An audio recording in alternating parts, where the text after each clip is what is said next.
Hello again, YouTube! We're gonna be starting Helper the Hero again, this time. Oh, we're gonna be tackling this with Waddle Doo slash Beam ability. Now, during the playthroughs of Ultra, I realized I didn't give this ability enough credit. In fact, I was always convinced that the Beam did very pitiful damage, and whoops, I was a little too zealous on charging up there, but I got hit by an apple. Anyway, considering that, what I didn't consider was that the charge attack of the beam is really did a lot of damage. And in fact, I know even before I realized the charge beam did a reasonable and respectable amount of damage, that beam has a throw. That alone gives it enough props to make it less, more useful than other abilities like, oh, I don't know, cutter, cutter, or fire. Fire is pretty bad too. In fact, I demonstrate the throw right there. Had to utilize some dash canceling in order to not use the dash attack instead to make sure you throw.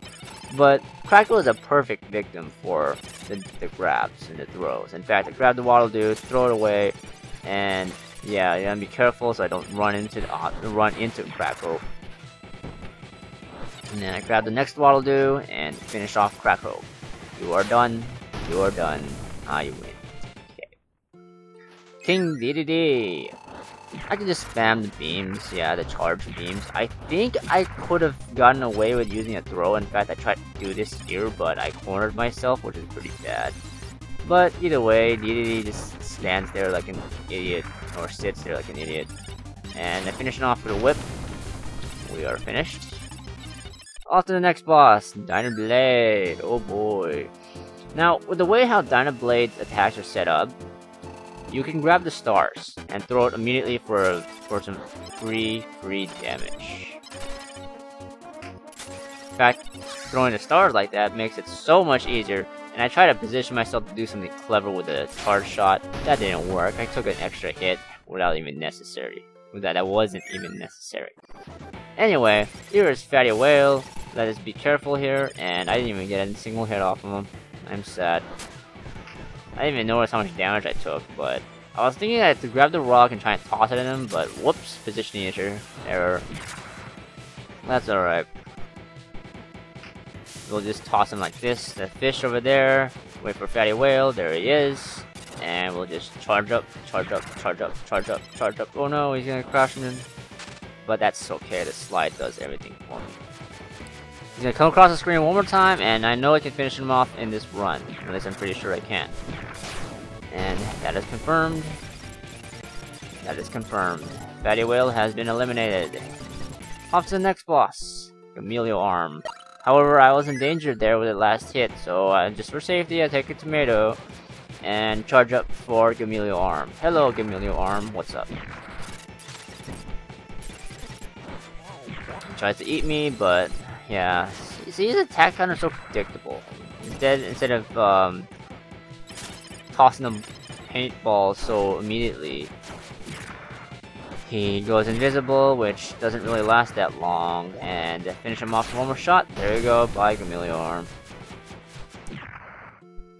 Mini bosses, or mid-boss all-stars, part 2. Well, yeah, this thing, I don't know. It's not that bad, honestly. Excuse me. But yeah.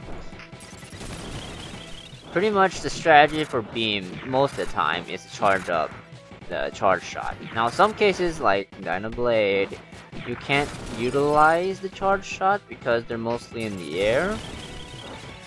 So in that case, usually you have to adapt. Either add some beam whip attack or throw their stuff right back at them. Every boss in this game has a method of something you can grab or suck up and throw right back at them, which is something that should be utilized and abused if you're going for record times. Some abilities have really powerful throws too. Really powerful throws, like for example the Parasol throwing the Waddle Doos onto the Crackle, or Suplex, or I don't know. Anyway, onto that. Here's another demonstration of how powerful the attacks are, or rather how solid the beam charge shot is. You want to give yourself some space though, so that way to give yourself some margin for error just in case the boss does something unexpected for you. Something like Heavy Lobster that doesn't really have a set pattern can sometimes, you know, jump or run forward or wherever. It's not really set in stone what he does first. Now here we have the computer virus, and yeah, cast the guard spell immediately as if like he knows that we're recording, so he wants to make the video last much longer, which I really don't like. Either way, the magician's finished and the Evil Knight appears. Oh no, Evil Knight! Helper attacks and Evil Knight takes 60 damage. So he throws some knives. In retrospect, I think I should have been able to grab some of these knives. I'm not sure. But grabbing the knives would have been awesome. So Evil Knight attacks and I block just in time.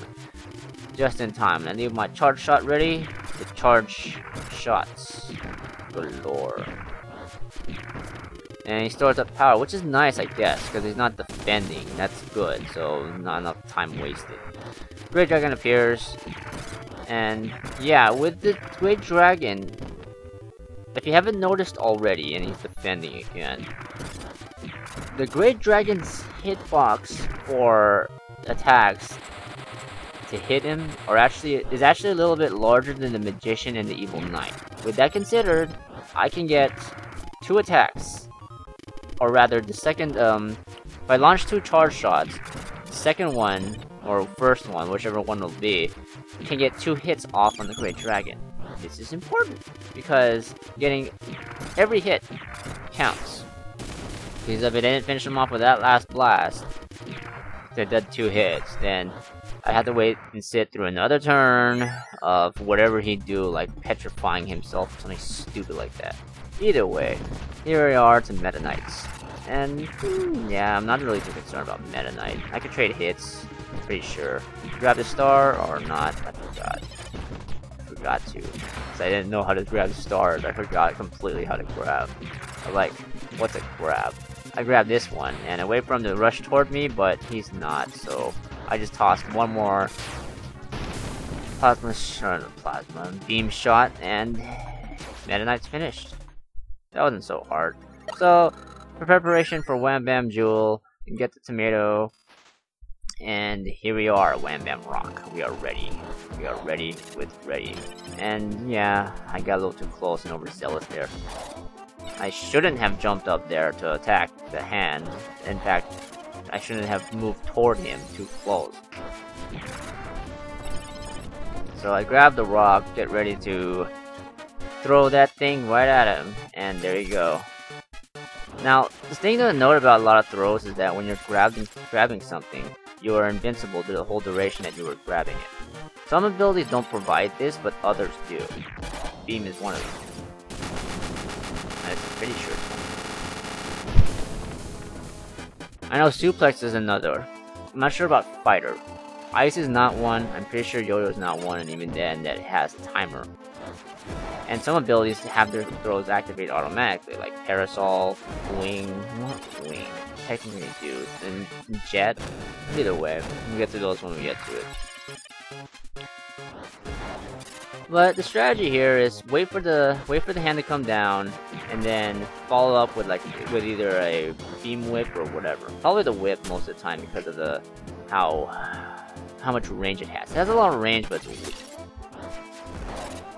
But it's solid damage either way for the range it gets. Sometimes on some bosses I notice it multi-hit, but either way, that is beam. And we will finish this video here, and we'll see you next time. See you then.